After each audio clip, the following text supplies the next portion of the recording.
السلام علیکم ورحمۃ اللہ وبرکاتہ۔ انشاءاللہ آج ہم تعوذ کے بارے میں پڑھیں گے۔ تعوذ کسے کہتے ہیں؟ اعوذ باللہ من شیطان الرجیم پڑھنے کو کہتے ہیں۔ اعوذ باللہ من الشیطان الرجیم، میں شیطان مردود سے اللہ کی پناہ چاہتی ہوں۔ آئی سیک پروٹیکشن ود اللہ فرام شیطان دا ریجیکٹڈ ون۔ آذا یعوذو کا معنی ہوتا ہے پناہ مانگنا، ٹو سیک پروٹیکشن، باللہ ساتھ اللہ کے، من شیطان شیطان سے، شیطان شین توانون سے ہے، اس کا روٹ ہے اور اس کا مطلب ہوتا ہے دور ہو گیا۔ کس سے دور ہو گیا؟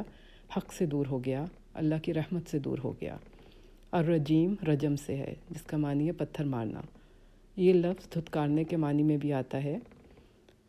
تو الرجیم کا مطلب ہے دا ریجیکٹڈ ون، دھتکارا ہوا۔ تو اعوذ باللہ من الشیطان الرجیم کا کیا مطلب بنا؟ میں شیطان مردود سے اللہ کی پناہ چاہتی ہوں جو دھتکارا ہوا ہے۔ اب کویسچن یہ ہے کہ شیطان کیوں دھتکارا ہوا ہے؟ یہ شیطان دراصل ابلیس ہی تھا جو جنوں کی جنس سے تھا اور آگ سے پیدا ہوا تھا۔ اپنی عبادت گزاری کی کثرت کی وجہ سے فرشتوں میں گھلا ملا رہتا تھا۔ جب اللہ تعالیٰ نے آدم علیہ السلام کو پیدا کیا اور زمین پر اپنا خلیفہ مقرر کیا تو یہ اندر ہی اندر بہت جیلس ہوا، اور جب فرشتوں کو سجدے کا حکم ہوا تو ابلیس نے سجدہ کرنے سے انکار کر دیا اور اکڑ گیا۔ کہنے لگا میں کیوں اس کو سجدہ کروں، یہ تو مٹی سے پیدا ہوا ہے اور میں آگ سے، میں اس سے بہتر ہوں۔ اس کا جرم صرف یہ نہیں تھا کہ اس نے اللہ کا حکم نہیں مانا تھا، بلکہ اس سے زیادہ بڑا جرم یہ تھا کہ اس نے تکبر کیا۔ اس لیے اللہ تعالیٰ نے اسے جنت سے نکال دیا۔ اس کی مزید تفصیل سورۃ الاعراف کی آیت نمبر 13 to 18 میں ملتی ہے۔ اللہ تعالیٰ نے فرمایا نیچے اتر جا یہاں سے، یعنی جنت سے، تیرا حق نہ تھا کہ تو یہاں تکبر کرتا، لہٰذا نکل جا، بے شک تو ذلیلوں میں سے ہے۔ اس نے کہا مجھ کو مہلت دیجیے قیامت کے دن تک۔ اللہ تعالیٰ نے فرمایا تجھ کو مہلت دی گئی۔ اس نے کہا تو نے مجھے گمراہی میں مبتلا کیا، یعنی کہ اس نے اپنی غلطی کا الزام بھی اللہ تعالیٰ پر ہی لگا دیا۔ اس نے کہا تو نے مجھے گمراہی میں مبتلا کیا تو اب میں بھی تیری سیدھی راہ پر گھات لگا کر بیٹھوں گا۔ پھر انسانوں کو آگے سے، پیچھے سے، دائیں سے، بائیں سے، غرض ہر طرف سے گھیروں گا، اور تو ان میں سے اکثر کو شکر گزار نہ پائے گا۔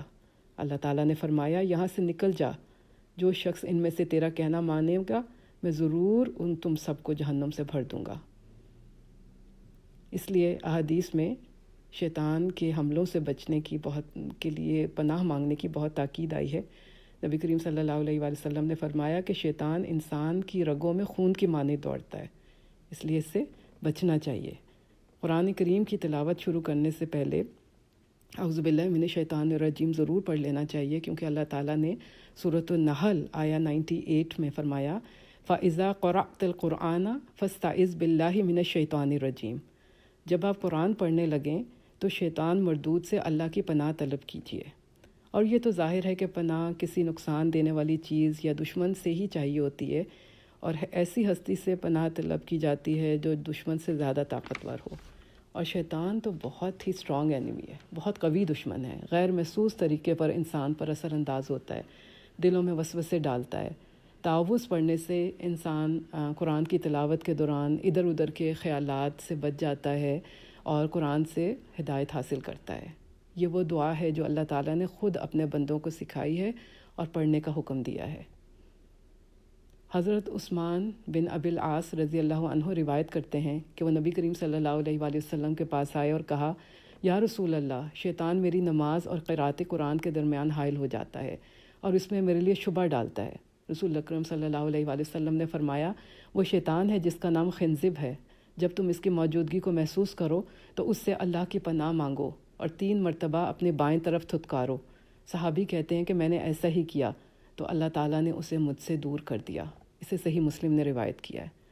تو اس سے کیا پتہ چلا کہ جب ہم بھی نماز پڑھیں اور ہماری نماز میں ایسا ہی ہوتا ہے نا کہ ادھر ادھر خیالات بہت آتے ہیں، تو ہمیں بھی یہی کرنا چاہیے کہ اعوذ باللہ پڑھ کے اپنے بائیں طرف تھتکاریں تو انشاءاللہ نماز میں فوکس ہو جائے گا۔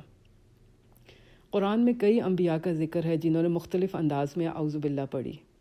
حضرت نوح علیہ السلام نے کہا ربی انی اعوذ بک ان اسألک ما لیس لی بہ علم، سورہ ہود آیا نمبر 47۔ اسی طرح یوسف علیہ السلام، حضرت یوسف علیہ السلام نے کہا قال معاذ اللہ انہ ربی احسن مثواج، سورہ یوسف آیہ نمبر 23۔ مریم علیہ السلام کی والدہ نے کہا وَإِنِّي أُعِيذُهَا بِكَ وَذُرِّيَّتَهَا مِنَ الشَّيْطَانِ الرَّجِيمِ، سورہ آل عمران آیہ 36۔ ہمارے پیارے نبی صلی اللہ علیہ وآلہ وسلم کو اللہ تعالیٰ نے بار بار اعوذ باللہ پڑھنے کا حکم دیا، جیسے ہم نے پہلے پڑھا فاستعیذ باللہ من الشیطان الرجیم، سورہ نحل آیہ 98۔ اسی طرح قل اعوذ برب الفلق، قل اعوذ برب الناس جیسی صورتیں نازل فرمائیں۔ میری دعا ہے کہ اللہ تعالیٰ ہم سب کو شیطان کے شر سے محفوظ فرمائے، آمین۔